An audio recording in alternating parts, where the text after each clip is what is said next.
We're ready to go? Okay. I'll call to order the Yamaha County Board of Commissioners formal and informal session for January 26th, 2023. It is 10:01 in the morning. Commissioner Johnston, would you please lead us in the flag salute? I pledge allegiance to the flag of the United States of America, to the republic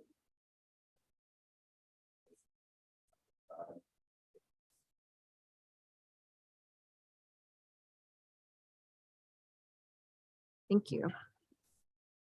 Okay, item C is our calendar session. We have been discussing adding an executive session to next week for consideration of a contract, some contract specifics. So the proposed time was 9 o'clock in the morning, and it can be a hybrid, just depending on, where we're at, or if our guests need to be virtual. Does that sound okay? Do we want to push it to 9:30? I'm just worried that a half hour isn't going to be enough time, so. what day? Thursday, this second. Okay. And that was, we removed something from the agenda today to sort of push that to an executive session, so. Are you Yep. going to be on virtually next week? I can't remember. No, The following week. Okay. So we will get that noticed for February 2nd at 9 o'clock a.m. and we'll be here in room 32 and or virtually for guests that are attending. Anything else for calendar? No.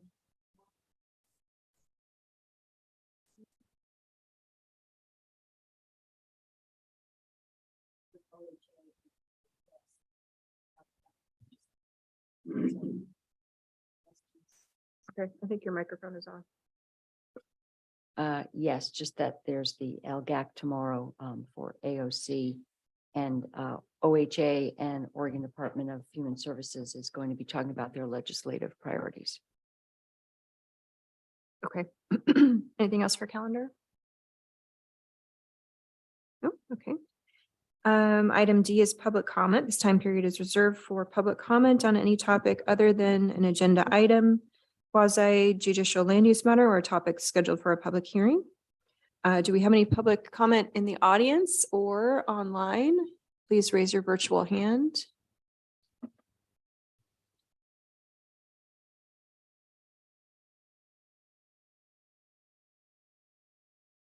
Okay, hearing none, we will move on to item E, department updates. There's nothing today. Item F is our work session. We have nothing on the work session schedule. Item G is our consent agenda. Do I have a motion to approve? Chair, so moved. Okay, is there further discussion? I just want to note too, and give props to Derek, our assessor, and his team for proposing that we lower the senior deferral fee from $250 to $25. And the reason that he did that is because we very rarely get those applications. So it really didn't justify having such a high fee. So I appreciate that those are his instincts. He wants to make that a lower barrier for our seniors. And just kudos to his team. They do a great job. Okay, all those in favor signify by saying aye. Aye. All opposed, same sign. Thank you. Motion passes.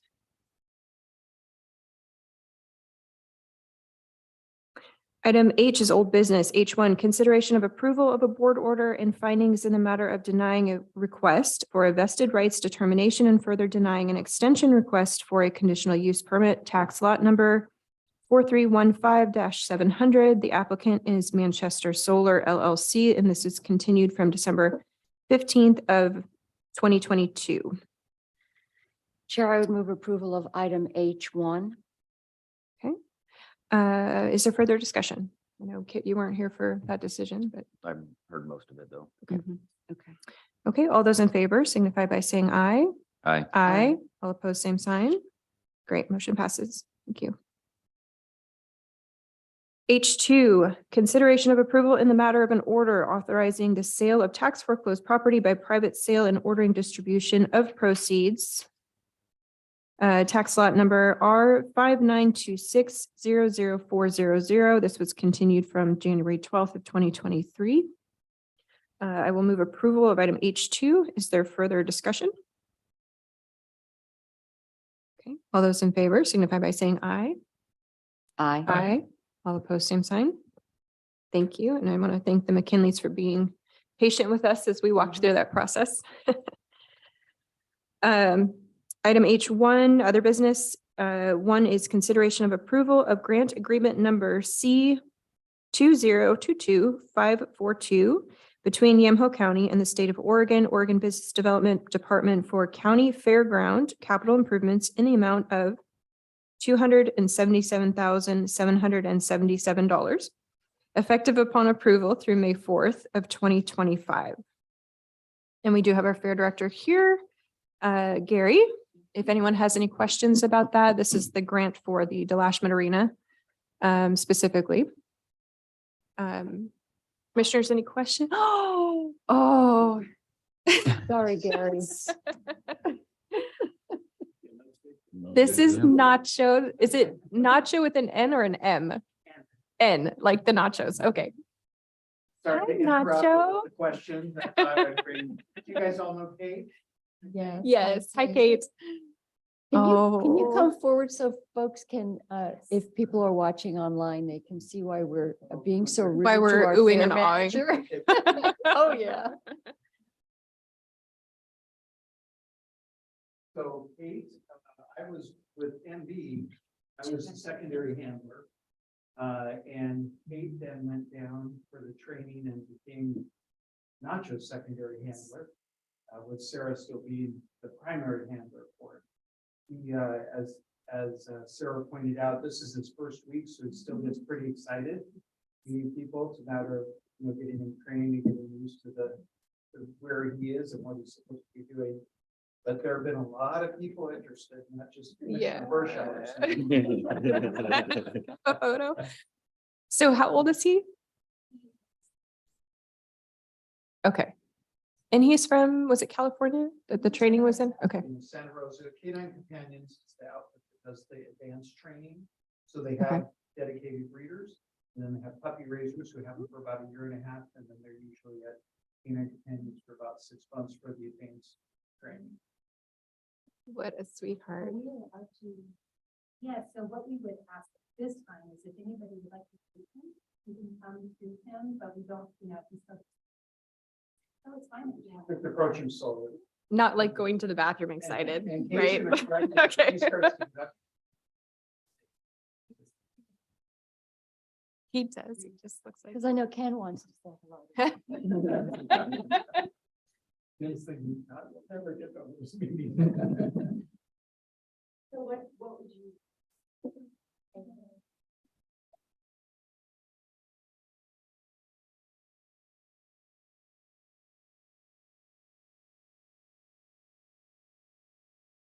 I can see how when you said he's going to be really good with kids specifically, he's definitely, I talked about him. yeah. And this elephant. Yes.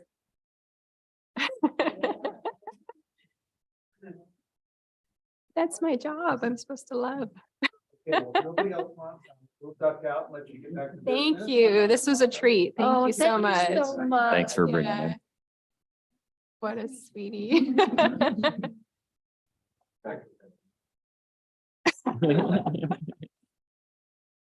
I think every department should have a dog.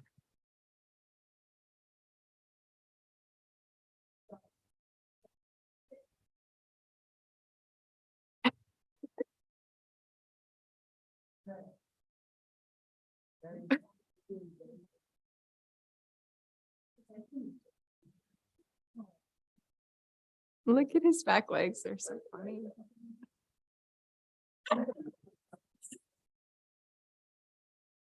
Okay. Sorry about that, Gary. Minor interlude there. Okay, so getting back to item I1.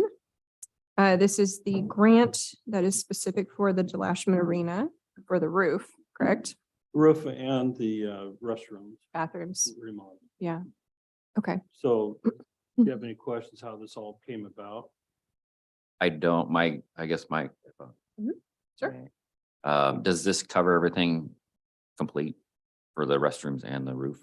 Don't, the roof, Dollar yes, the wise. restroom, no, I don't know. I'm hoping the restrooms, but with the prices of, everything haven't gone up from when we originally started this. Might put that in jeopardy. I'm hoping not to, because if we don't use all the money, we have to return it. Right. So, Well, the And- roof wasn't it, it was over 100,000. about $145,000. 145, yeah. For the roof. Okay. The restrooms is a complete remodel. Restrooms that were supposed to be in the building when it was originally built, we're gonna put those rooms back into a restroom. Just the capacity of the building, with the amount of fence that we have there, there's just not enough restroom facilities to handle the crowds. Right. And that's so the one end where we actually have our boardroom, that was originally supposed to be restrooms 1960 when the building was built. So the fixture, the plumbing is there, it's just capped off. So we're gonna return that into the women's restroom. Men's, make some changes in there to become ADA compatible. And then a family, and where the women's is at. Hopefully, we don't get into the gremlins that might be in the walls. Yeah. That's our only hope, right? We think we're okay that way as far as any of the structural part of the building. It's just, just tearing it out and doing that. So the other good news is that the other day that there's a possibility the legislature is interested in doing this again for the next biennium. So we were asked to, the legislature asked us to turn in projects, capital projects. For us, it was paving in about 3 different buildings, putting some money into fixing, structural things and making them look nicer.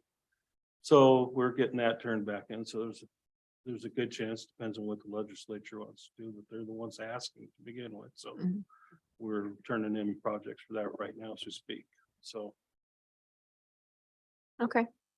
So the process is we would get this signed and then is it a pretty quick turnaround for funding? yeah, and- so we just have to turn it, as we get bills, we submit bills. Oh, and gotcha. then they Okay. reimburse. Okay. Will send us back. And in terms of getting the work done, though, you have all that lined up to fit that We timeline? have to finish, have to call for bids. We just Okay. know what the bill, what it's gonna be. We need to call for bids and go that route and trying to get through all this stuff. Get everything dotted and crossed before we move forward. Okay. Any other questions for Carrie? So timeline is pretty much going to be dependent on who shows up and how quickly they get the work done. Well, yeah, it's who shows up and number one is the roof. Is the project the board's decided to go with first to get the roof done. That's the most important. So that one, we want to make sure it's done before fair happens in August. So whatever the contractor's timelines, that's what you're going to be dealing with after, we accept bids and do all that, then whatever the contractor's timeline is and materials. Right. Because the material on this it's a vinyl roof Mhm. versus the old hot tar, what it was for before. So we've opted to replace it with that. The roof is not leaking now, but it will be. It's past, it's a 25-year roof and it's probably got almost 30 years on it now. It's threadbare. So it means the vinyl. That's kind of the first of the market of that product, and I know that product works very well. I've had it in other buildings that been associated with in the past that we've installed that. And it's a good product and can withstand all the winds that we've had. But if you come by and you kind of look and see the different colors, that's because the top surface is wearing off of it from the weather. So get that Okay. before, because It's a huge roof and I don't really want to, the costs associated with fixing the plywood that's on that roof. Okay. Any further questions? The other thing, I would just, a reminder with this amount, I don't believe this grant was included in this year's adopted budget. So there may require some further action. I'll need to look at this to ensure that we have sufficient appropriation authority, because it sounds like the project's going to occur this fiscal year.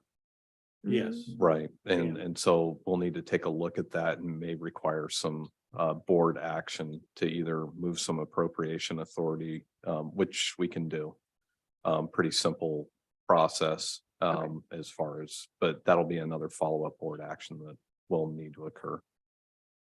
That's right, because it was awarded past July, right? Right, but we Okay. weren't sure we were gonna get it Right. because it's in two separate. That's being funded by lottery bond sales. So there was two separate, we didn't know what we were gonna be in the first group or the second Okay. group. And we ended up being in the first group. Okay. Well, if there's no further questions, I will move approval of item I1. All those in favor signify by saying aye. Aye. Aye. All opposed, same sign. Thank you. Motion passes. And thank you, Gary. Thank Thanks, you. Gary. Thanks, Gary. Item I2 is consideration of approval of a sealed bid for tax lot number R3205-00502.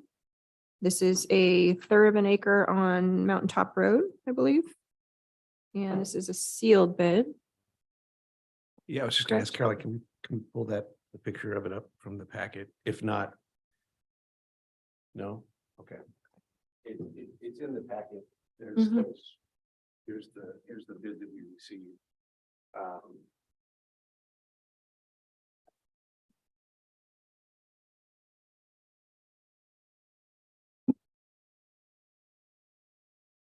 For a small piece of property right off of Neal Road, it's a sort of triangular piece sandwiched between Northeast Neal Road and Mountaintop Road Mhm. on the top of Chehala Mountain. We received one bid. They didn't have to, but they included a check for the full real market value, $306. It's the only bid that's been received.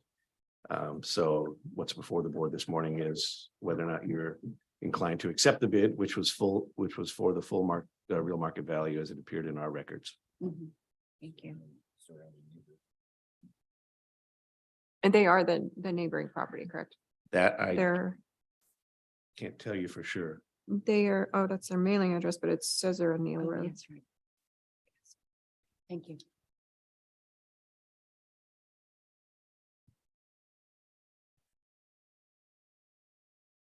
In the middle? Yep. Yeah. Yeah, so they are the neighboring property.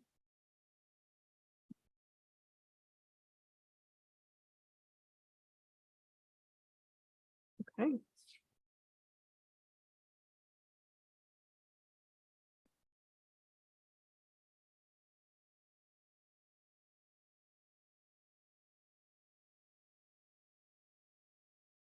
Do I have to read their letter into the record?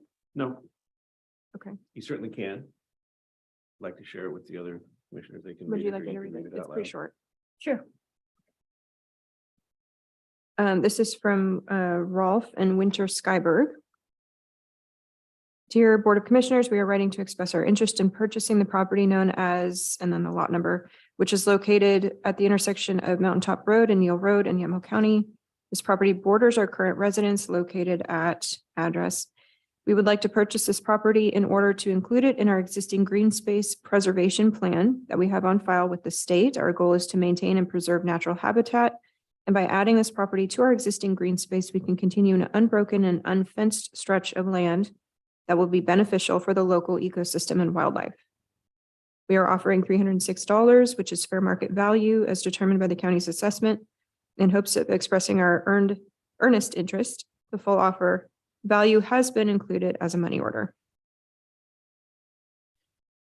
Well, I will move to accept the bid Mhm. for this property. Is there further discussion or questions about this? No. Okay. All those in favor signify by saying aye. Aye. Aye. All opposed, same sign. All right, motion passes. So what will happen now is we'll prepare similar documents that were in the packet this morning for the Hebo Road property, and then that will come back before the board one last time to close the sale. Okay, gotcha. So I'm gonna hand this back to you because it has money in it.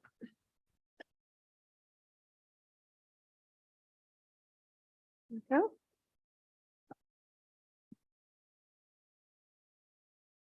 All right, item I3 is consideration of approval of amendment number 2 to agreement number 166964 between Yamhill County and the Oregon Health Authority for the Nurse Family Partnership Program, Board Order 20-406, reinstating the agreement and increasing funding by $48,538.36 retroactive to September 30th of 2022.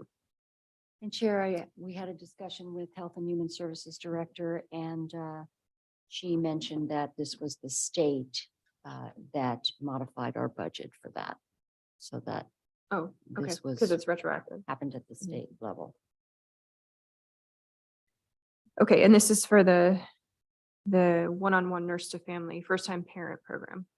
Okay. Okay, do I have a motion to approve? So moved. Okay, any further questions? All those in favor signify by saying aye. Aye. All opposed, same sign. Thank you. Motion passes. Item I4 is consideration of approval of amendment number 11 to agreement number 169533 between Yamhill County and the Oregon Health Authority, OHA, for the financing of public health services, Board Order 21-248, awarding funding in the amount of $284,950 effective through June 30th of 2023. And this is specifically regarding the tobacco prevention and education program, I believe. And it also modifies the language for the mobile crisis services.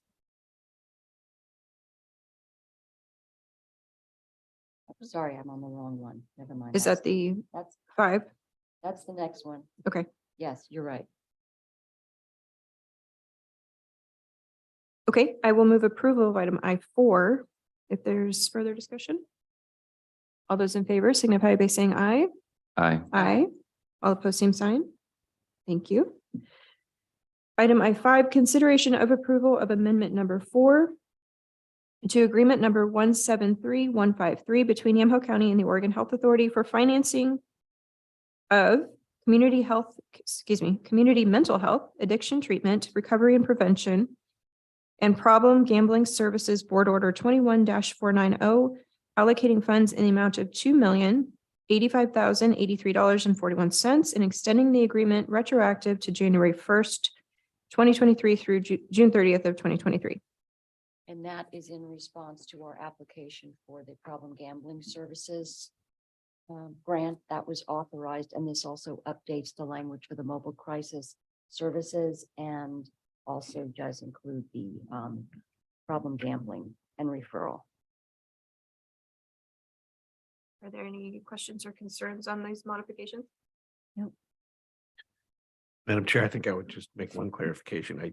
In reading the memo from Director Manfred, it looks like it extends the agreement through September 30th of 2023, but the agenda said through June 30th of 2023.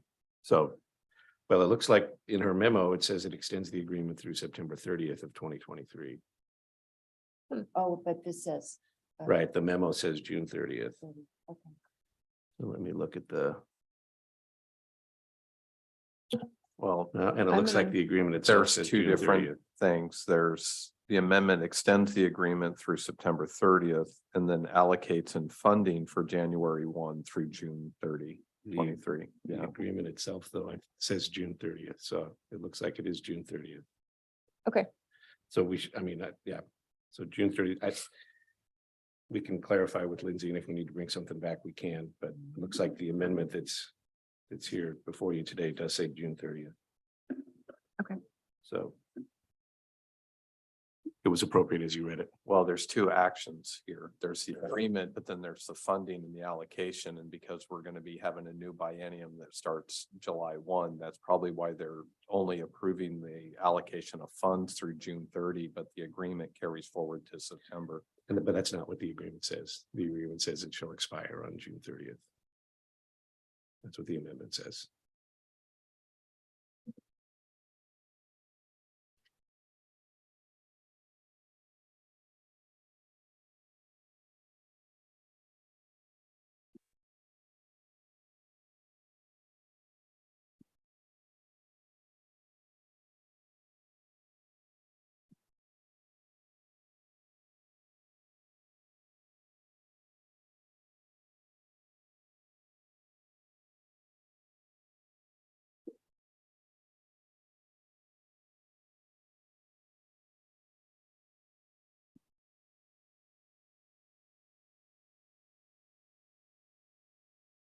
We need to clarify in a motion.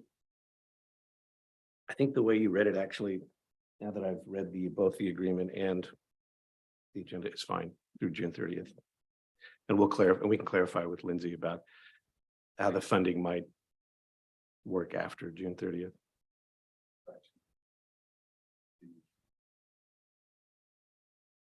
Yeah. I would say, yeah. Agreed. Okay. Did I have a motion? I'm good. You read the agenda item? I Right. don't know that there's Okay. been a motion made. Okay, I would move approval pending clarification.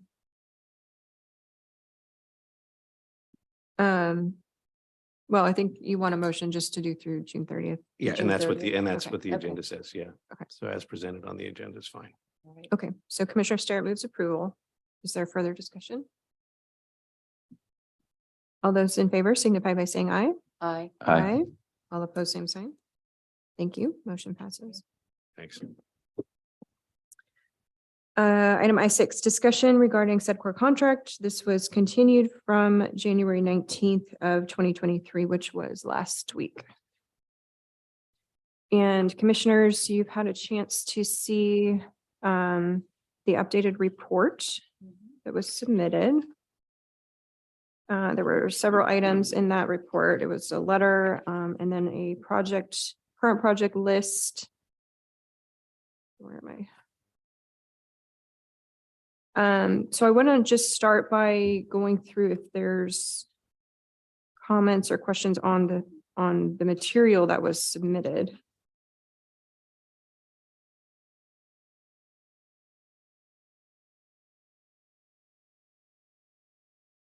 Chair, I'll have some questions about if there are any specific NDAs or confidentiality issues that are related to these businesses and how the county would move forward, or how we would move forward in working with these businesses.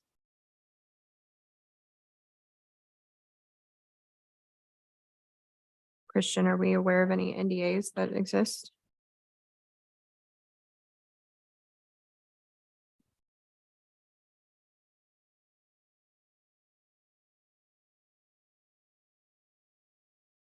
Ken, Christian? Sorry. Commissioner Starrett asked if there's any NDAs that exist for these businesses in particular, that, business A through. I Are. don't know.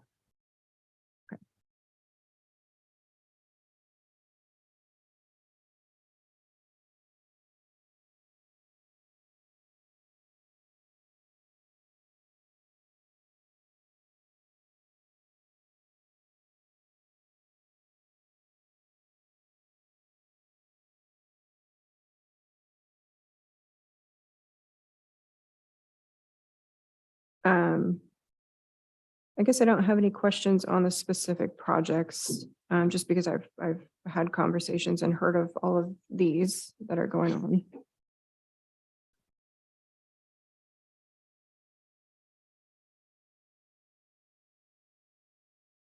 I think one of the frustrations I have is that, a lot of this work is seemingly dependent upon this board approving programs that have an impact not just on economic development. You know, and that's not Sedcor's fault. That's just the environment in Oregon. You know, I've been working on economic policy for 13 years, and that's the way it is here, right? The overall health of the business environment in the state of Oregon is not very healthy. So we have to create these programs that sort of help some businesses get a leg up and others don't. And so it's a bit frustrating that, you know, if you look at the project list, that a lot of them say, you know, this business is interested in this program, this business is interested in this one. And these are all programs that we have to consider as a board, but not just through the lens of economic development. It's through the lens of what is this going to do to the taxing districts? What is this going to do to service levels? Because unfortunately, like we discussed through urban renewal, the taxing districts are still expected to provide the service. They just don't get enough money to do it. So what it does is it lowers service levels for everybody temporarily, but sometimes it's not so temporary, sometimes over 30 years. And so that's just kind of a personal frustration I have. You know, there's states in this country that have extremely competitive business environments. They do so from the top down, and they don't need special programs to sort of help some businesses survive in certain industries over others. It's unfortunate that we have that here, because the consequences that you're now sort of picking winners and losers. You're picking people who are connected over others who aren't, and you're doing so with public money. And so that's an issue for me. Another thing that sort of came through looking at this is, you know, we're paying $3,000 a week for this contract for economic development. Are we really, do some of these discussions or some of these programs actually impact every taxpayer that's paying for it? Are we getting the biggest bang for our buck with economic development? And I'm not sure that I could answer that as a yes. I think that we are helping some, but certainly not everyone. And I also want to just say that, you know, some of the program implementation ideas that have come forward, you know, the rural industrial tax program that came forward by a private company. That was a private winery that came forward and introduced that idea to us. The brownfields program has been discussed many times as being poorly crafted because of the way that it's structured and because of the timeline of the funds. The SIP program came to us in December from a private company as an idea that they were made aware of. And we did have a discussion about CPACE in sort of the lens of this hotel wants to go in downtown McMinnville, and they're interested in this. But that also did come to our staff, frankly, through a private individual, a developer that was interested in it. So I guess I say that because I don't think that our businesses feel as though there's any barriers to approaching us about these things. And that's important in the context of if we make a different decision, if we want to bring this position in-house, that's a very important piece. You know, we want to make sure that people feel like there is an open door for this kind of discussions and these kinds of programs. So those are some of my initial thoughts. We did receive a letter from CTEC, the Barbara Roberts CTEC program. And, you know, they were very thankful for Sedcor's participation and help with that, the development of that school. And, you know, I just knowing kind of all the pieces and players of that, that will continue. It's not simply Sedcor keeping that together. There's a bunch of other people that are doing that work. Certainly an economic development director that works in-house for the county will continue doing that work. So in terms of that slowing down, I don't really see that as being an issue. And certainly we've made a significant investment in that school. $1.4 million of ARPA money is significant. So I'm not aware of us giving anyone else that much money. So it was a pretty significant statement that we made. So I'm curious as to your thoughts on some of the material that we did see. And then in the larger discussion of, bringing this work in-house versus continuing. We'll share a couple of things. I would like to contrast, we've got very restrictive business regulations in this state. It's not business friendly. It isn't getting any better. And we're seeing businesses make decisions to leave the state, and that's unfortunate, not only for our employee base, but also for just the overall economy. When you look, for instance, at Oregon business and industry, they have really tried to mitigate some of these overly broad restrictions by suing the state. That's not the function of SEDCOR. SEDCOR's tried to navigate these restrictions, and it's been difficult because there are obstacles to businesses actually succeeding. So looking at that, I think if you look at the fact that mostly what we're seeing here is that these businesses would be relying on grant money, that taxpayer money to move forward with some of these initiatives.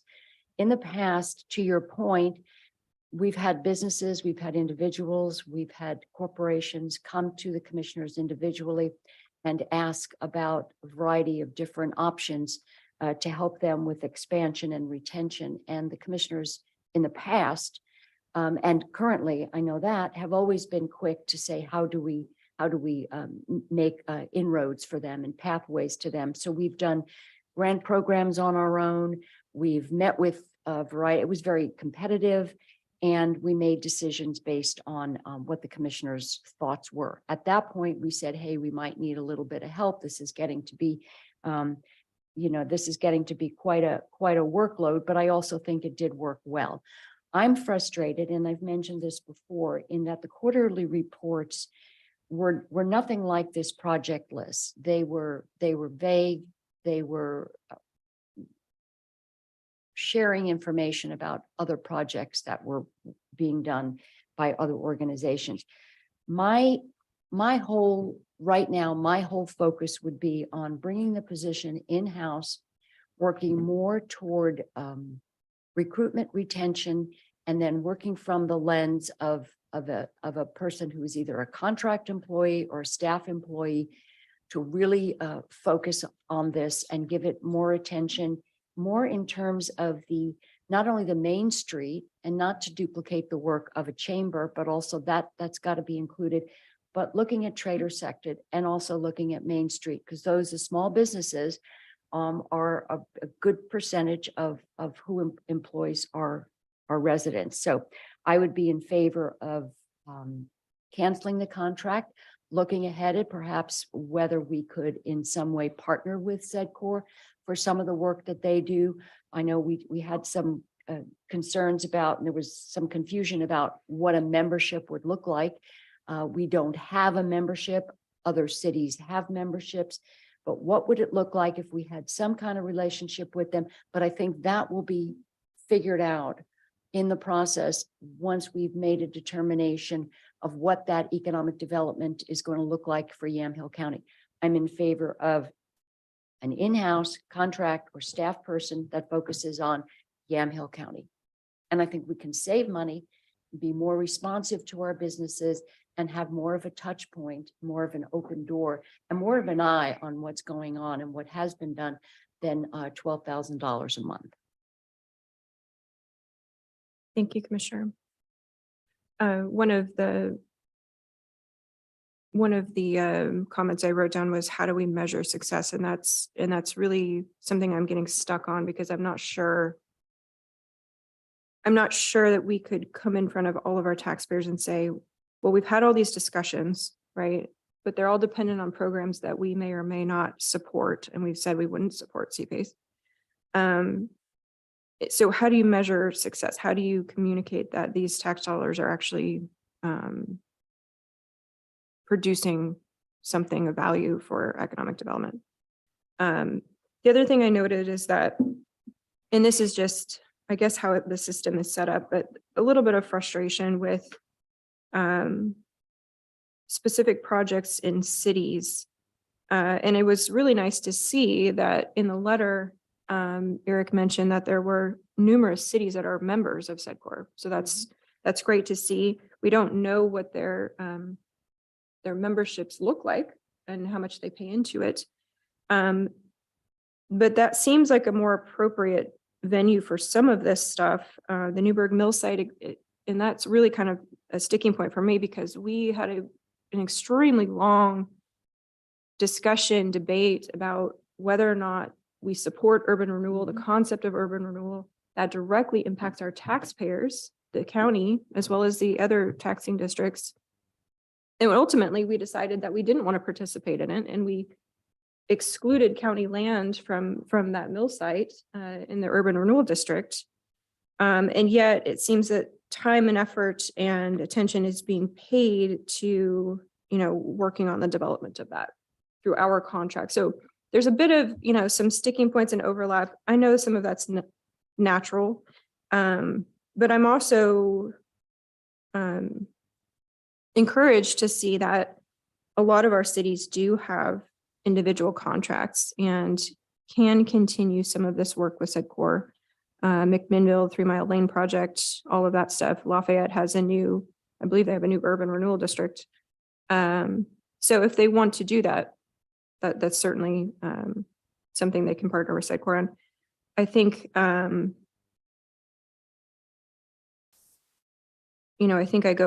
just kind of going back to what do we want out of economic development?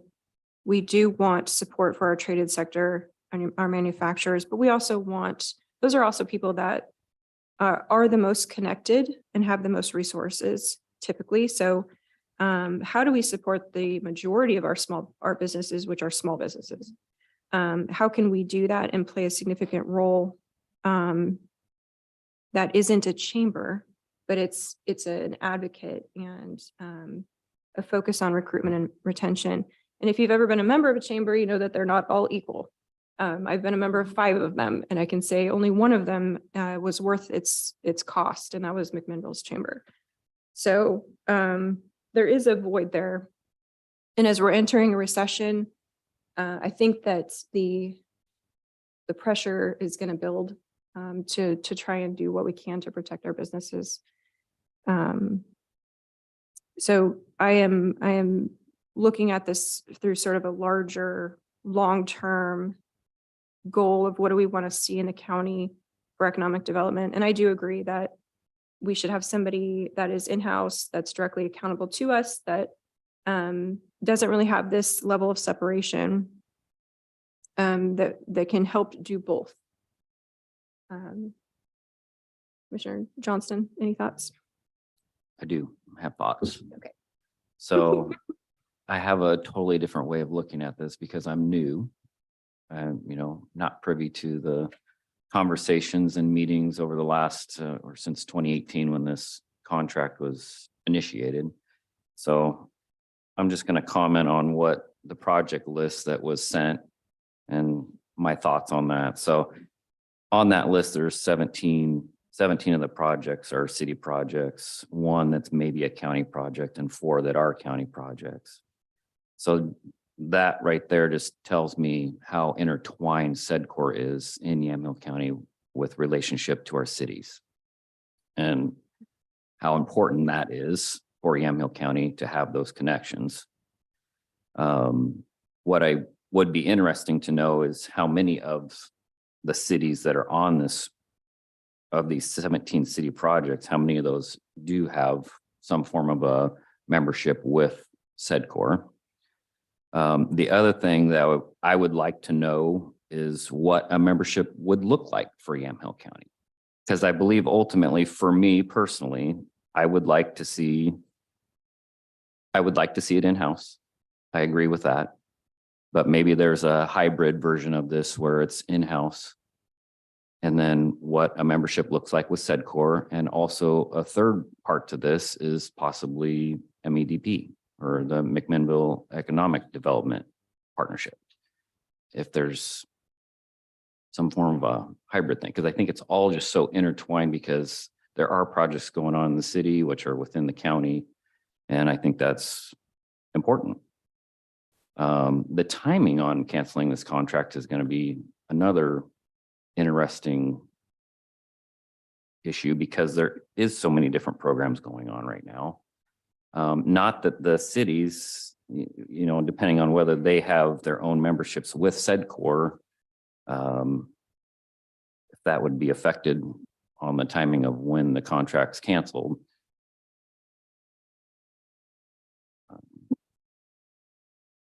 That's my concerns, I guess, with that.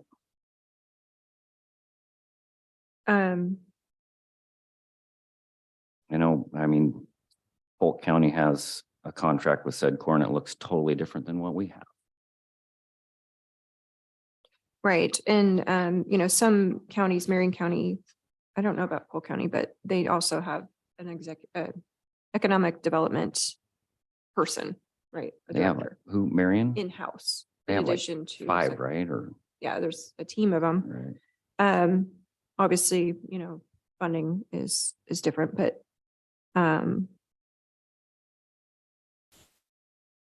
we're kind of at the beginning point of, we need to make a decision, therefore, you know, so we can have those further discussions of what is it going to look like.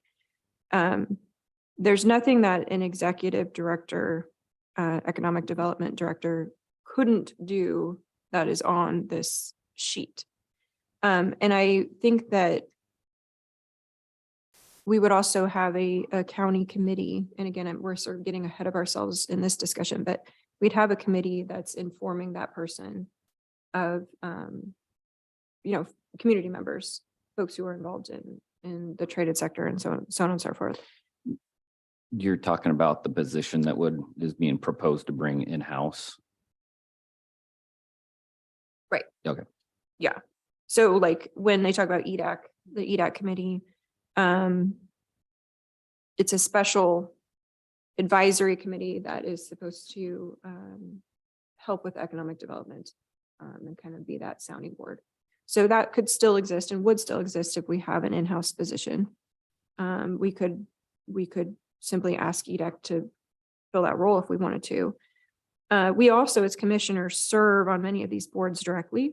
And so, you know, not only would there be direct involvement, but we'd also have our ED person serving on a lot of these committees directly.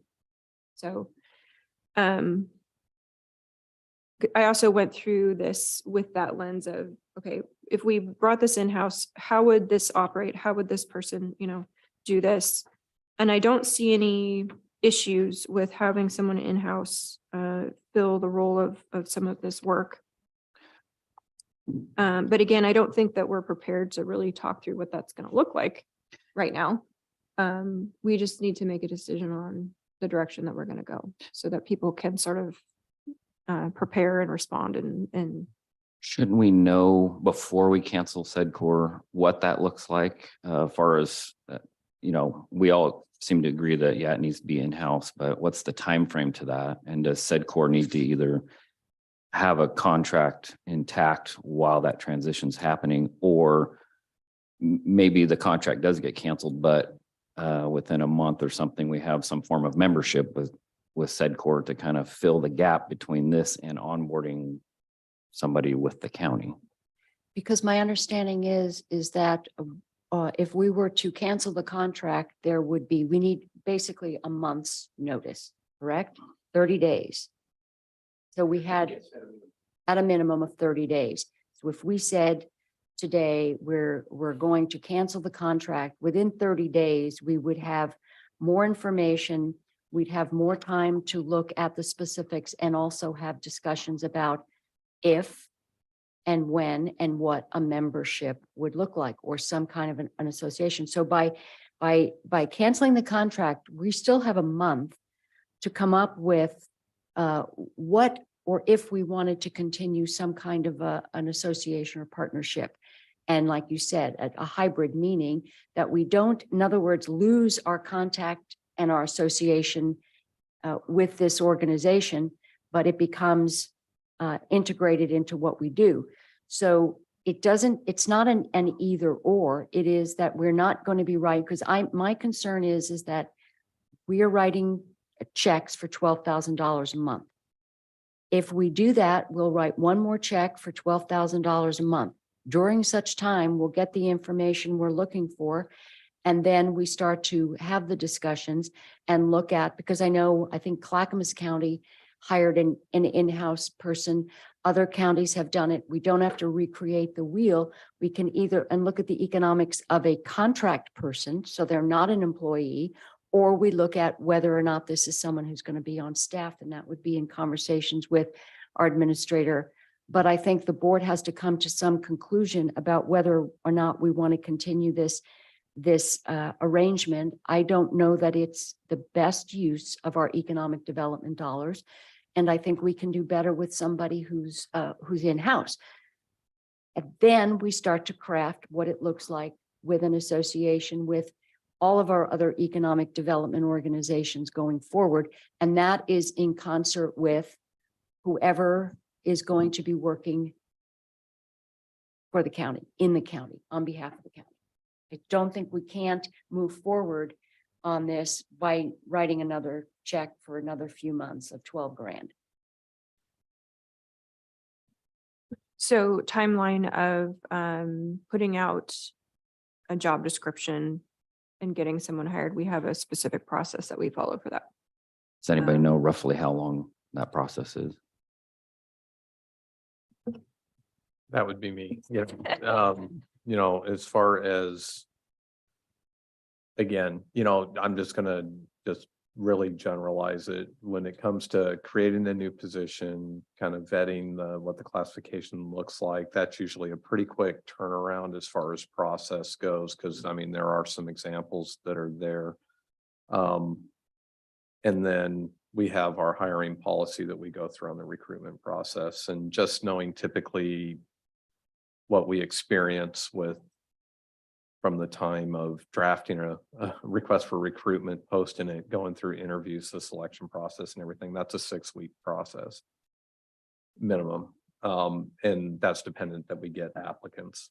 You know, which we've had challenges, and not necessarily for this type of position, but we have a lot of open positions right now. But I know a lot of those are more specific to specific positions or industry, you know, HHS or some of these other areas that there's already a workforce shortage.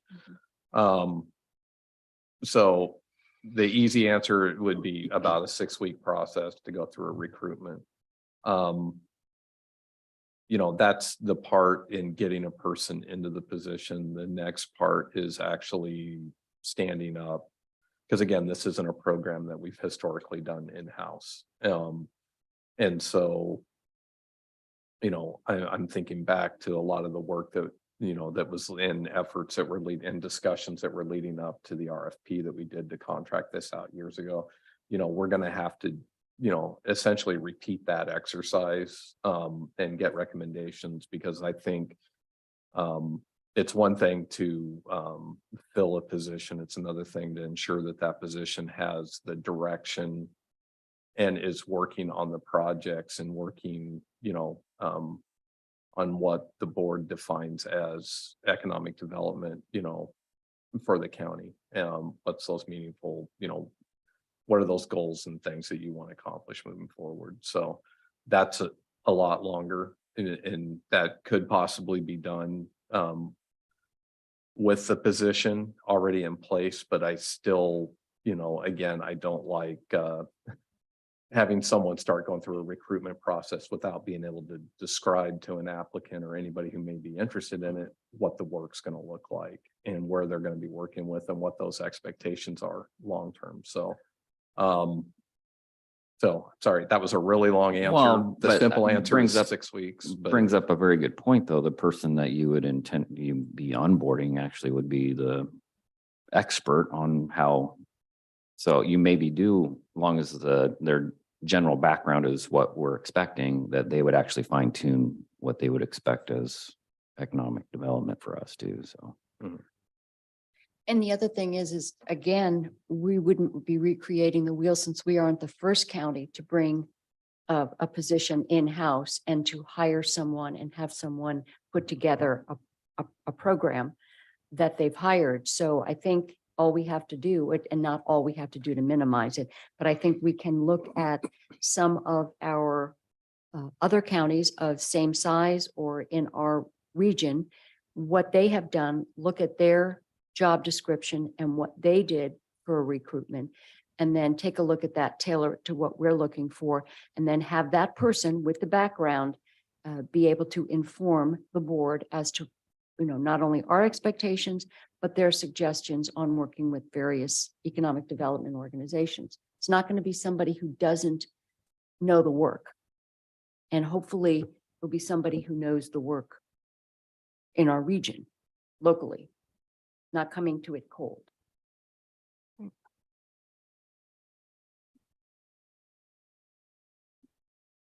Does that help with your questions?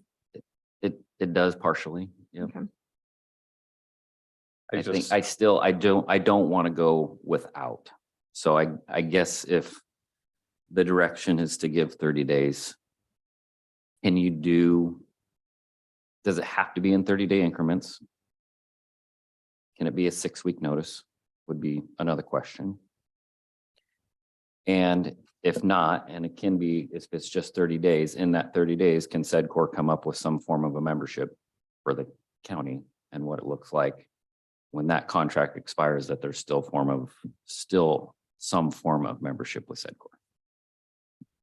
And that's, While if it's still taking longer to onboard somebody as an employee with the county, that there's still no gap with all these other projects that are going on with all the different cities.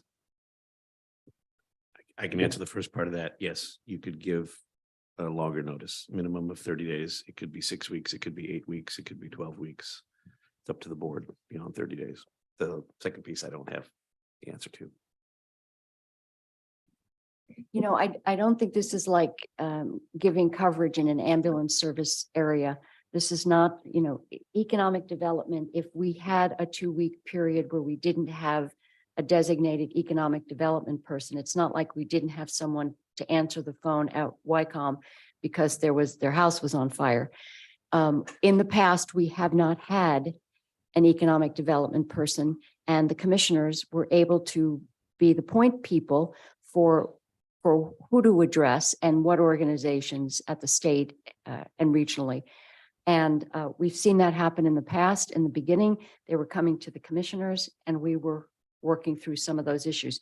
So it's not like that gap's going to be critical to anybody's life or limb, and it's going to save us taxpayer dollars that we can then allocate toward our new endeavor. Yeah, I'm not so worried about a gap per se, because I think that this process is going to take longer than that anyway. We're going to be refining this with an in-house person for some time. So it's not as though there's nobody at the county who can handle economic issues or business related questions or whatever. Do you think we should have some form of membership with SEDCOR? I haven't heard that that's a possibility. I mean, we can explore that. Again, I haven't seen anything directly related to that, so I'm not sure.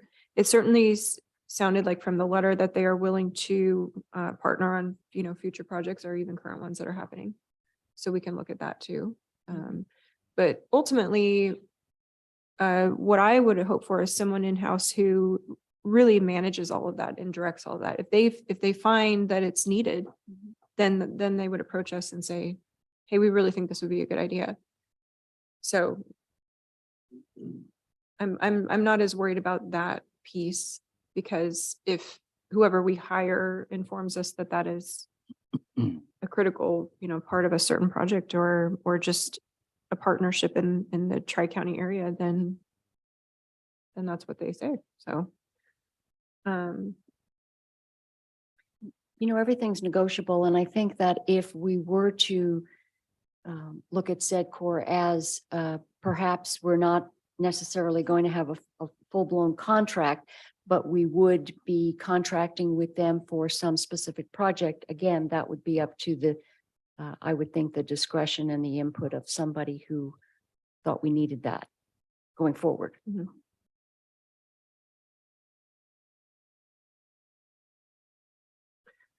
Okay, well, it sounds like at a baseline, we agree on moving this position in-house. Which is, and really my goal today is to make that official so that we can then go forward and do the things that we need to do to get that position filled. You know, it sounds like we might not necessarily agree on the timing of when to cancel the contract, but at this point, I would be in favor of the 30 days, just because I'm balancing, you know, taxpayer funds that are going to cover this contract with what I see is kind of an inevitable transition period anyway, that is probably going to extend beyond 2 weeks, in terms of how we get this up and rolling. And again, we're all here to be responsive Yep. to our businesses. So, I just first, for me and being new to it again, and my thoughts on Zedcor, the important part that they bring is their black book with their connections and, you know, able to get a hold of the right person to maybe cut through some red tape and whatever. And I don't know what that looks like because we don't know who the person is that possibly be working for the county to fill Zedcor's shoes on that. But just going forward, that would be my biggest concern is what Zedcor knows, the connections that they have. And I would definitely want some form of connection to Zedcor through a membership of some kind. Nobody knows what it looks like.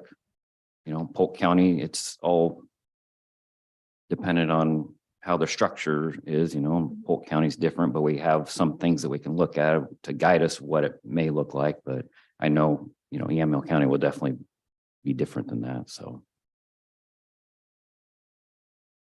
So Kristen, did you want to make? Well, I just would make maybe one suggestion. We're almost to the end of January. This might make it easier for administration, instead of having to prorate amounts for the month of February, to simply make, if you're going to end the contract, end it effective February 28th, which would then take us through the end of February. That would only be 2 additional days beyond where we are right now. To make it, in other words. give the Otherwise, I third- think we'll have to go through and we'll have to prorate the payment for February to take off whatever days of February the contract is ending before, which we can do, but that was just something I would put out as something So- for the board to consider. Effective to end February 28th. Right. That would be a little bit beyond 30 days, but it might Right. make administration and a little bit easier, but that's just a suggestion. There's obviously no requirement that the board do that. I think that would put it out about 30 or 35 days instead of 30 days. Yeah, I don't have a problem with that.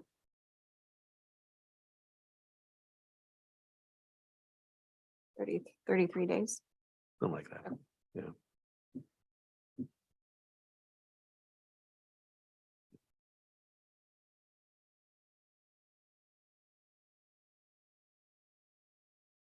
Okay. And you need a motion for that? Okay. Yeah, just a motion to end the Zedcor contract effective February 28th, 2023.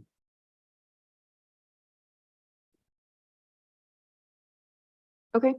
Well, I will make a motion that we terminate our Zedcor contract as of February 28th of 2023. And work to stand up an in-house economic development director and department. Any further discussion, comments, questions? No. Okay, all those in favor signify by saying aye. Aye. Aye. Aye. All opposed, same sign. Thank you. Motion passes.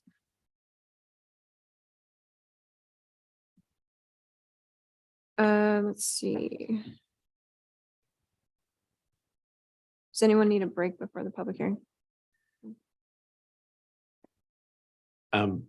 Before we take the break, doesn't appear that Mr. Lee is joining us this morning. I was hoping he would have been here both so we could hold the hearing. But it would have also not necessitated the change I'm going to recommend to the board. And I discussed this with Mike and he understands. Unfortunately, in the rescheduled notice that went out, there were conflicting dates. One date said for him to appear on January 26th, but another date said to appear on January 12th. So I don't know if that's the reason he's not here, because he was confused about the time or the place of the location.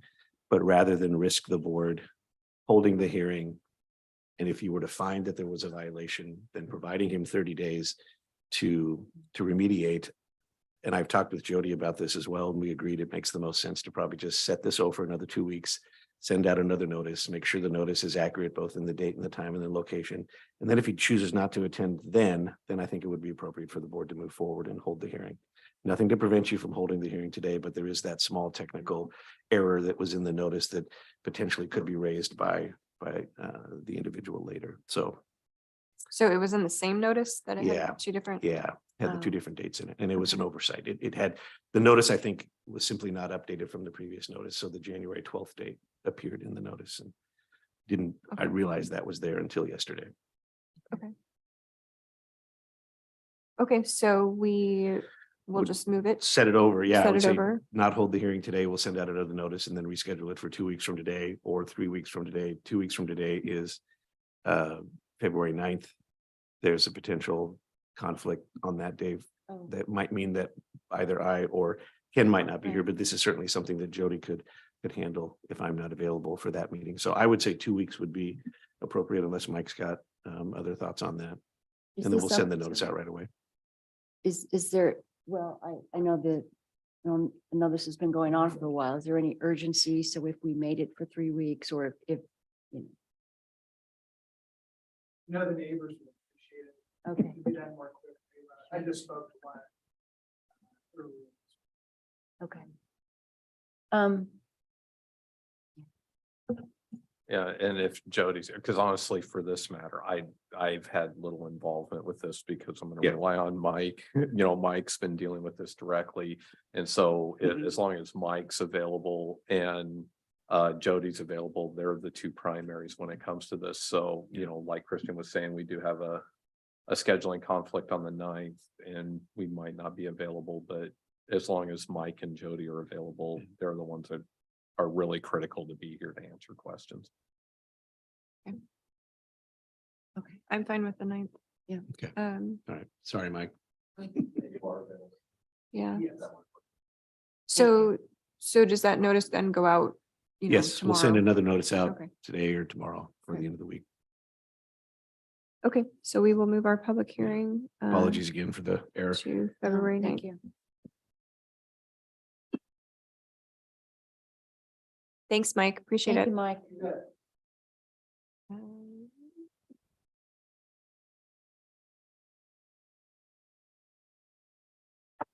Okay. So I think that concludes. Oh, nope, so we have announcements. Any announcements from commissioners?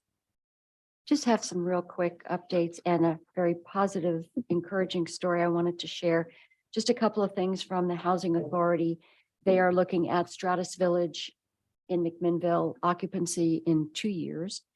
And right now, there are about 2,000 families that Housing Authority is serving. And there's a program, there are a lot of programs at the Housing Authority. One of them is called Family Self-Sufficiency. And basically, it's a 5-year voluntary program where folks get into it if they're on Section 8 housing. When the rent goes up, they, due to income going up or something, they are able to take that increase and put it into escrow. And they will then begin depositing money.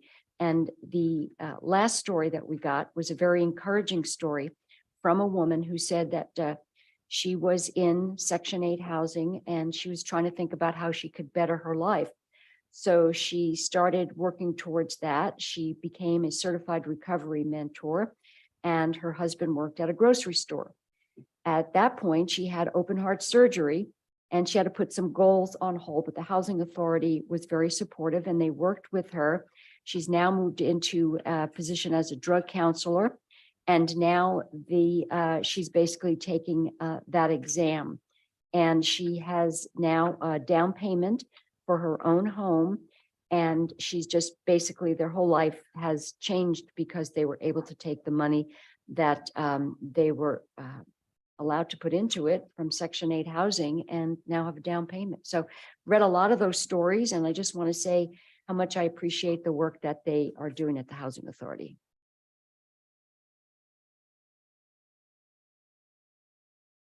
Great, thank you. Have any announcements? Yes. Okay. So Public Works meeting, they're gonna start the initiation on the Pikes Bridge construction. So that's gonna get going, which we approved, I think, last week. And then they're also having some issues with vandalism. They're out grading roads nonstop through the winter time, but broken windows, stolen headlights. So they're talking about having a fenced area somewhere safe for it to be parked. I haven't discussed this with Mark yet, but I think I got a decent idea and some connections throughout the county that we can have somebody come meet with Mark that knows different farmers all around the county, that there might be farm yards that we can actually park the grader in without maybe going through the expense of having a secure lot built somewhere on county property. We know of at least 2 or 3 that they would have no problem in certain areas at no cost. It's just, hey, you need to park it there overnight.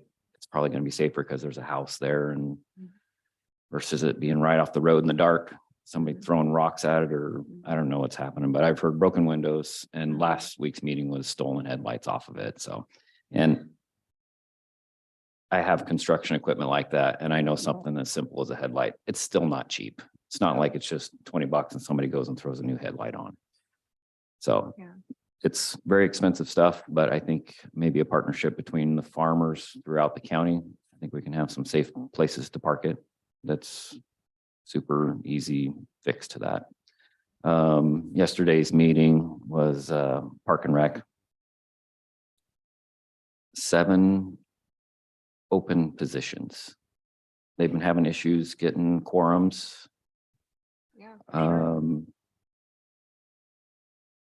They discussed cleanup on a few different parks from winter damage this year. Picnic trees falling on picnic tables, fixing those up. They talked about Deer Park bank eroding away, and they put up some construction fence so that nobody slips and falls into the Deer Creek.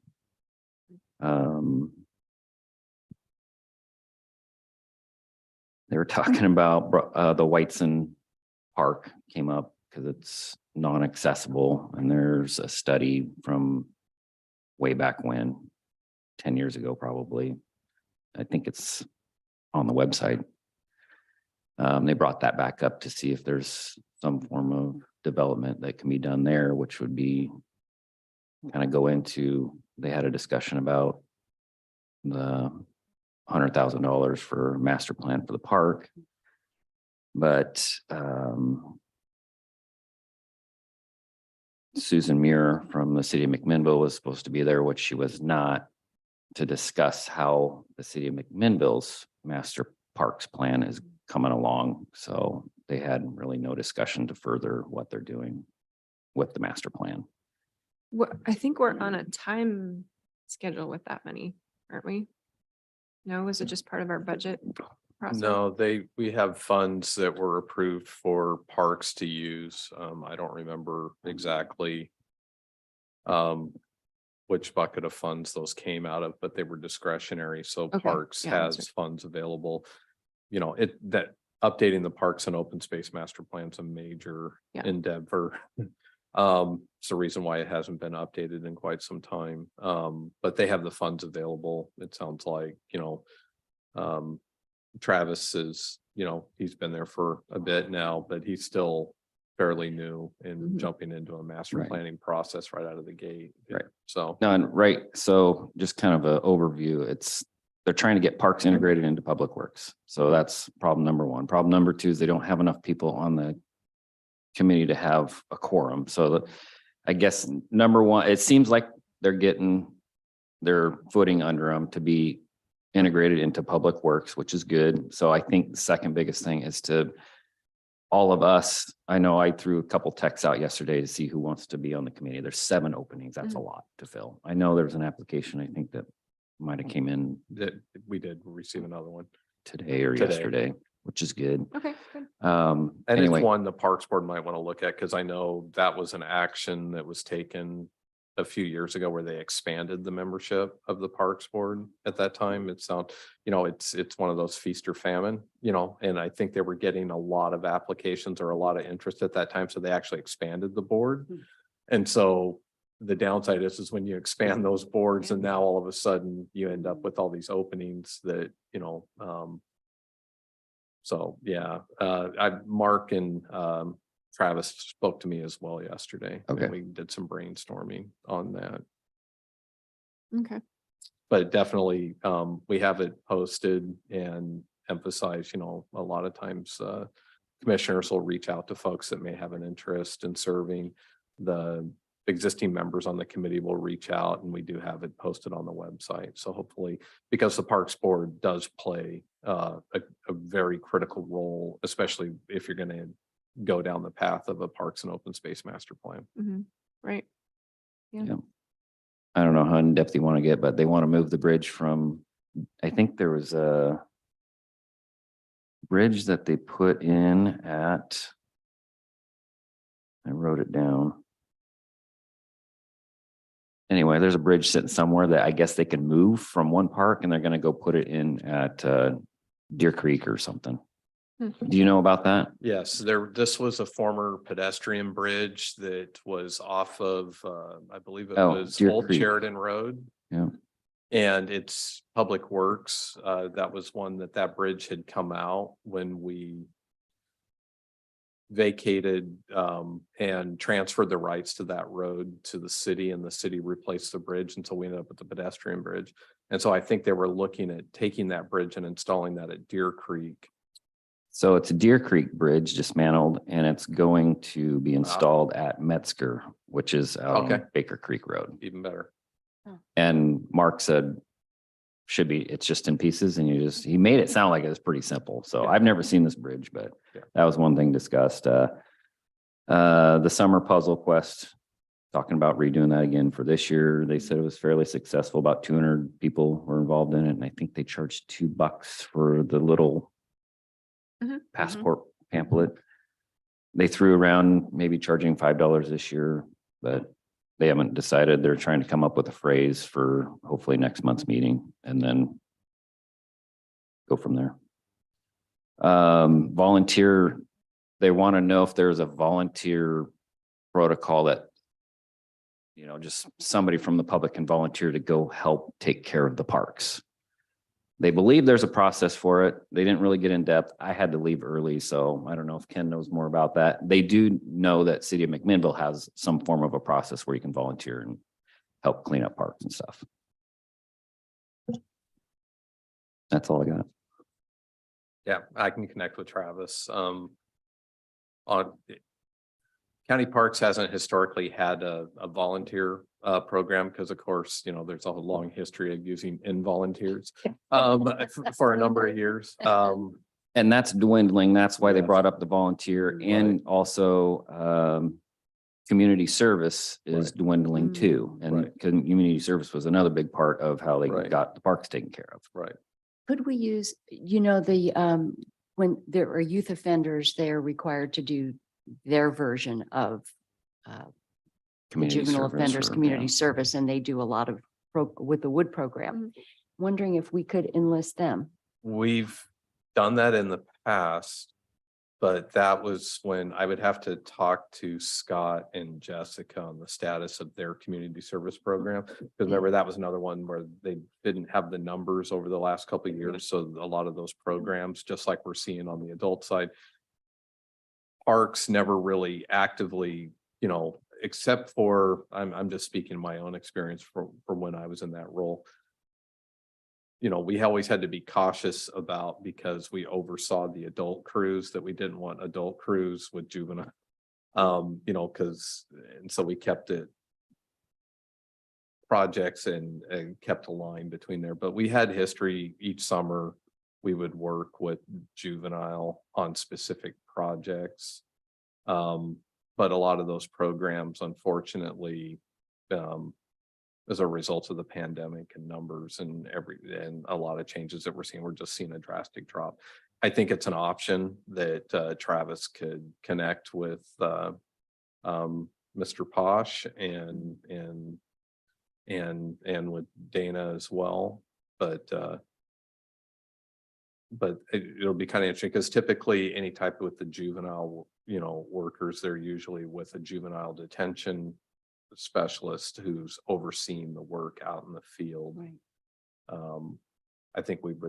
I don't think we could directly supervise juvenile workers in that fashion. So, and not get sideways with job descriptions and things like that. But it's an option that we can talk to Travis about. Yeah, the supervisors was, they could do it for community service.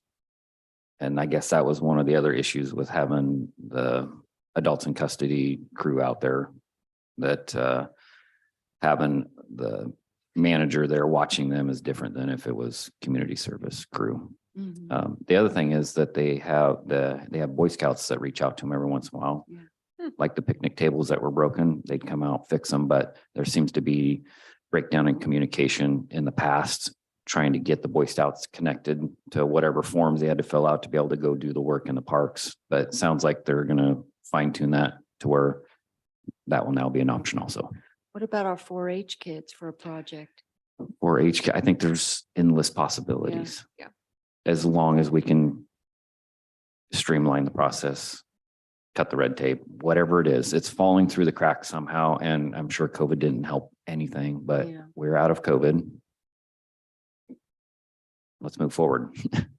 Well, and it's twofold, and it's something that I can talk to Travis. He can run, you know, just in the past, I think some of the challenges that we have is there might be scouts or groups that are interested in projects, but a lot of times they come in with specific ideas of what we need or what they would like to do versus what parks needs and is looking for. You know, so sometimes you end up having challenges on the types of proposals that I used to see over the years, you know, and so that can sometimes hamstring things. But, you know, hopefully, but as Travis is getting established, getting a list of projects and opportunities, and then maybe working with the Parks Board, getting a little more aggressive about outreach for volunteer opportunities, doing volunteer events, Yep. Doing things along those lines. Mhm. I was happy after the meeting. Sounds like we're headed the right direction for it. Other than we're a little behind on the parks plan. Thank you. Well, and I think there's funding for what we used to pay or contract with CPRD, right? So I almost wonder if someone like a group like CERT might be interested, if there's some type of financial, It's the other way. they're paying us. They were paying us. CPRD is okay. paying the county for work crew support, so they've been paying under contract for a work crew supervisor and crews to provide them assistance. But that Hmm. that was just minimized when there weren't enough. We're still doing it. We're still Yeah, doing it for But it's like them. down to one person. we're- or one yeah. or two people. So- I mean, Yeah. we still have a crew supervisor and as far as I know that, I haven't heard of any changes with that. We've been continuing to do that, and whatever labor that they do have, you know, it's just not the size of crews that we used to have Right. No, historically. it's like one or two. Yeah. Yeah.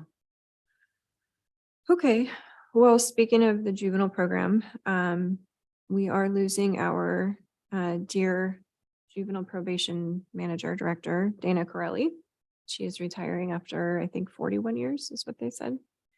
So she is a treasure. She has impacted many, many children over the years and parents and families. And so she will be incredibly missed. And I'm not sure, I haven't heard of a kind of a going away party for her yet, but when I do, I will pass that information along. And if there isn't one, we have to throw one. We will throw it. because Dana is, you're right. If so many people in crisis have gone to her and Yeah. she's been the rock. Just a few quick things. We had our lipstick meeting yesterday, which kind of ties into the McMinnville City Council meeting on Monday night. I think that was Monday night or Tuesday. So McMinnville was talking about the fire district vote in May. I believe they officially adopted whatever we sent them. It was on the agenda. Yeah, my understanding is the board or the city council adopted a resolution Right. essentially in support of the action that the board had taken to refer the formation to the ballot. Right.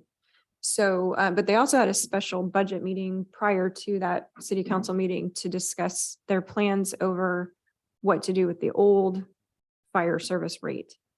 Fascinating discussion. I think there was consensus that they will not levy anything in the first year, but not so much consensus on what to do in year 2, 3 and beyond.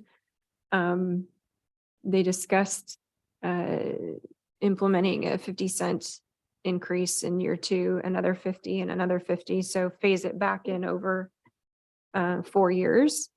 But then there was also quite a bit of debate over that in terms of how that would potentially impact the fire district vote, because, well, we don't have to go into it, but then anyway, that's what they sort of tentatively agreed on, is no levy in the first year, and then they will revisit it in year 2, 3 and 4.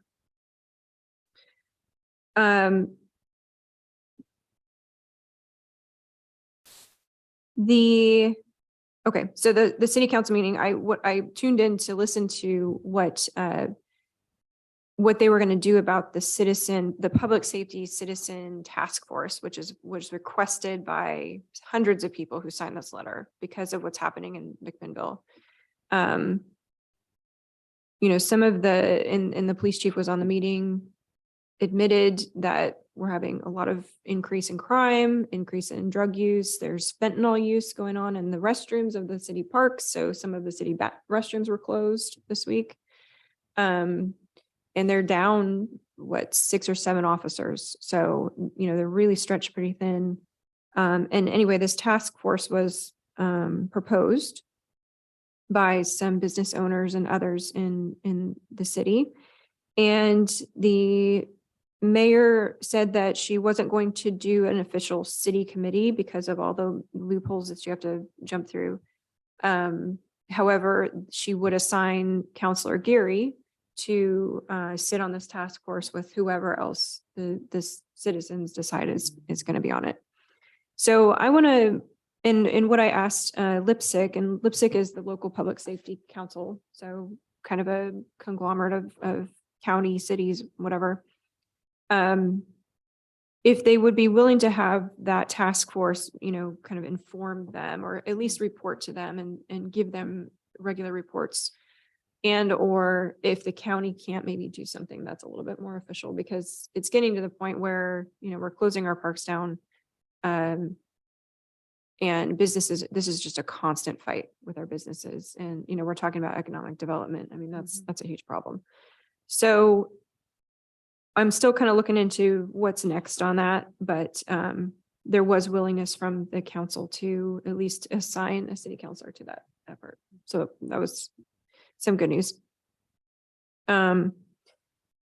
Speaking of fentanyl, I participated on a Zoom meeting with a group called A Song for Charlie, and this was recommended by one of our constituents who lost her son to fentanyl overdose. And it was eye-opening. Every person on that meeting came on and said, hi, I'm so-and-so, and I lost my son or my daughter in 2020 or 2021. And there seems to be this huge increase over when COVID kind of started. And the entire purpose of this group is to bring parents together to do something with their grief, and that is education and getting education into our schools. And so we're looking at ways to do that. It was interesting to hear them talk about, because I asked about their barriers, how can the county play a role? Obviously, public health cares about this, our law enforcement cares about it, our fire departments care about it. But how can we get into the schools? And it was interesting to hear their kind of fight sometimes with that. A lot of school districts they don't want to have that. I don't know if it's a stigma or what it is, but they just don't want to introduce that or potentially admit that it might be a problem. And what was shocking was that almost all of these parents said, my child didn't do this. They weren't a drug user. They weren't a this, they weren't a that. They had a back surgery or they got injured in sports, and they found this painkiller on Snapchat or Facebook or wherever and got it from some random person, and it killed them like that. And so these are parents that this came out of the blue for. And so I think that we have an obligation to help push this out there because it is getting worse. And I'm not sure most parents, well, I don't know. I mean, we're aware of it, but maybe we are not normal. Maybe most parents really don't know what it is and what it does or what it looks like or what it's called. And so anyway, they had some fantastic resources. So I'm going to start to pull in some people because a lot of people are doing different things, but I really want us to pull everybody together and say, okay, how do we get into every school, make sure that money is not a barrier for, bringing these assemblies together and getting this information out there. So that's in the works. May 9th is National Fentanyl Awareness Day. So I will probably be bringing something forward in May as well. And then we all met Nacho, obviously, earlier in the meeting. So we want to welcome him. And the celebration for Mary Beth and her service is, I believe, February 3rd. And I don't know the time. I think it's in the afternoon. It's a 3. 3. Okay. And just wanted to piggyback on that, spoke to Health and Human Services Director Manfred yesterday about this and said, what are we doing to get ahead of it? And she said that she's been in contact with the schools and working with the schools to do a lot like what Newburgh did by having a big assembly, which was very eye-opening. So there is interest in that. The other thing is with OHA and ODHS, there needs to be more conversation, and I plan on discussing that tomorrow at our meeting with them. And also that we have money allocated for addiction prevention, and we also have money allocated for tobacco use and gambling, those types of things. So if we've got interest in kids smoking, we should definitely have interest in them potentially killing themselves. Yeah. And we talk so much about mental health, and that was one of the things that came up is this, we can't just focus on the pill. We have to go before that, step back and help address mental health, because a lot of people are struggling, and then it of course leads them to this. One of the things that came through in the meeting was this perceived sort of significant change when doctors were, because of lawsuits and whatever, were suddenly pulling back the reins on prescribing opioids. And then that sort of triggered this black market, whatever that's happened, which made me think of the opioid settlement. And I sent Christian a quick email last night saying, what's the status on that? So I don't know if you want to tell them what you told me in terms of what we've expected or received so far. Yeah, there's actually several settlements that are in the works. This is nationwide multi-district litigation at the federal level. The Yamhill County signed on with several other Oregon counties years ago when this litigation kicked off. There were 2 settlements last year, one with a group of distributors and one with a subsidiary of Johnson & Johnson, and we received 2 payments under that settlement. Those payments are spread over an 18-year period. I don't off the top of my head know exactly what those amounts are. But those funds are meant to be used for opioid addiction remediation and recovery efforts. There are just announced there was another settlement with 5 other retailers and distributors. There are several other settlements that are still in the works. I'm not sure exactly how much or over what period of time the county will receive those funds, but my understanding is the model that was used to determine how much each county gets of the money that comes to the state of Oregon will be based on the model that we used last year. And that was based on information that we provided at the outset of the litigation, trying to monetize what the impacts of opioid abuse had been in the county, how much time and staff resources and money were spent from, in our HHS department, how much was law enforcement spending. And so based on that, each county was given a percentage number. And so then the final agreement that was struck with the counties and the state was a percentage of the funds goes directly to the state and a percentage of the funds come directly to the counties based on that formula figure. And my understanding is that's the same way they're going to distribute the funds in these future settlements. However, there's restrictions per the settlement on the actual use of the funds. That's what I said. Yeah, used for opioid remediation and addiction recovery efforts. I don't know if fentanyl recovery efforts would fall into that same Right. box. Because I don't right know. now, those funds are gonna be directed to HHS, because of course, that's where the programs are, Yeah. our treatment Yeah. programs are. Yeah, it'd be interesting to know if we could use, some of that, even $5,000-$10,000 would be a huge amount of money to provide. Go into the schools and have these assemblies because Mhm. most of these people volunteer anyway. So, and the material's already done. It's actually already been approved by the Department of Education. So it's financially, it's a pretty low barrier. It's just having everybody organized to come together.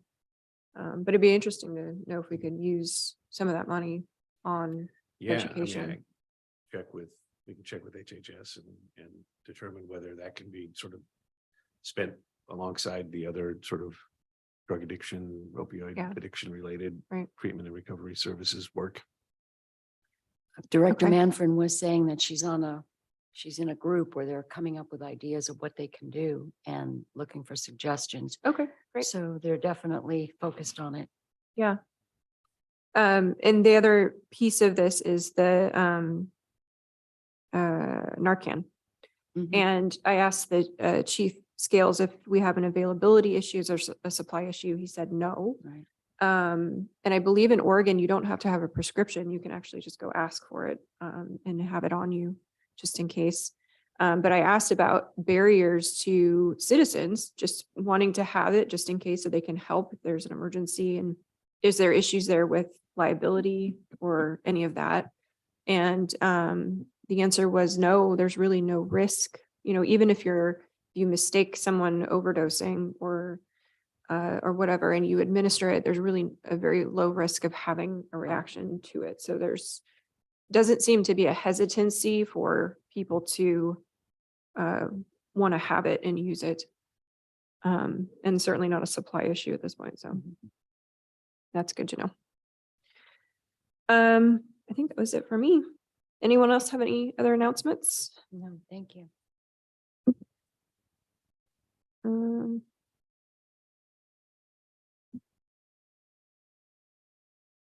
Okay. Looks like if there's nothing else for the good of the order, I will adjourn the Yamaha County Board of Commissioners formal and informal session for January 26th,